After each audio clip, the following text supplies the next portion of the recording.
Salam, selamat malam sahabat Rema yang dikasihi dan mengasihi Tuhan Yesus Kristus.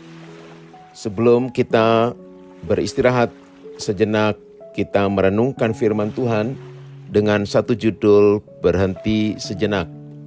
Nas terambil dari Injil Matius pasal 26 ayat 36 bagian B dan pasal 26 ayat 46 bagian A.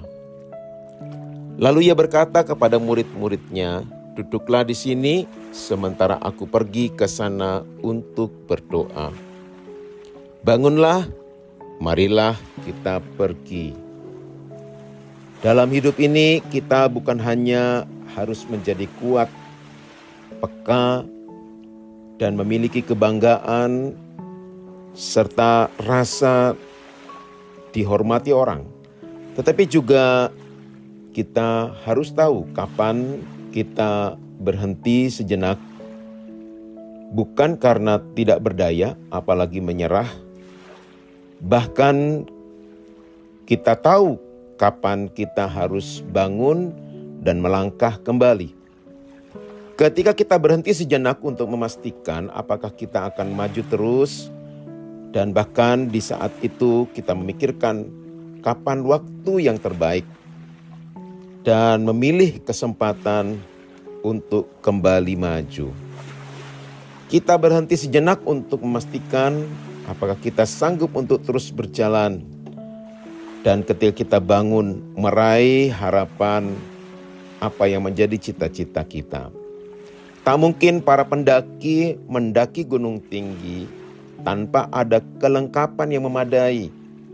Tetapi lebih daripada itu, tak akan mungkin mereka sampai berada di puncak tanpa memilih waktu untuk berhenti sejenak dan melakukan sesuatu yang penting.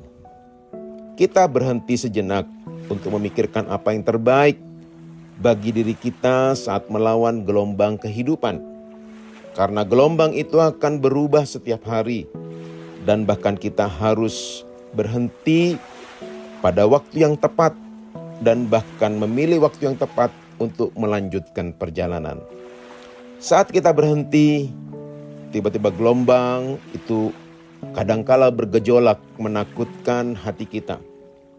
Tetapi saat kita berhenti pun, di saat itu kita memperoleh ketenangan ketika kita berada di bawah kaki Tuhan. Orang yang hebat adalah orang yang tahu kapan ia berhenti sejenak dan kapan ia melanjutkan perjalanan. Ketika kita jatuh, tentunya membutuhkan kekuatan untuk bangkit. Kekuatan untuk bangkit hanya kita dapatkan pada satu hati yang penuh dengan rasa syukur melalui doa dan penyerahan yang penuh kepada kehendak Bapa. Lihatlah pada Yesus sendiri ketika beban tekanan yang memuncak menjelang penangkapan dan penyalibannya. Ia sempat merasakan tekanan yang hebat. Di saat itulah Yesus memilih untuk berhenti sejenak, berdoa kepada Bapa seperti yang dilakukannya di Taman Getsemani, dan kemudian di saat yang lain dikatakan ia bangun dan pergi.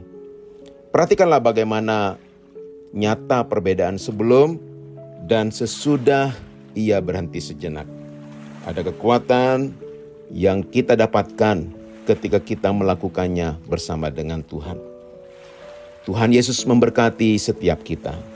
Bapa di dalam sorga, saat malam hari ini kami berhenti sejenak berdoa, dan biarlah apa yang kami boleh lalui, kami dapat memikirkan untuk melanjutkan perjalanan pada esok hari. Kami menyerahkan kehidupan kami ke dalam tangan-Mu. Di dalam nama Yesus Kristus kami sudah berdoa. Haleluya. Amin. Selamat malam. Tuhan Yesus memberkati dan selamat beristirahat.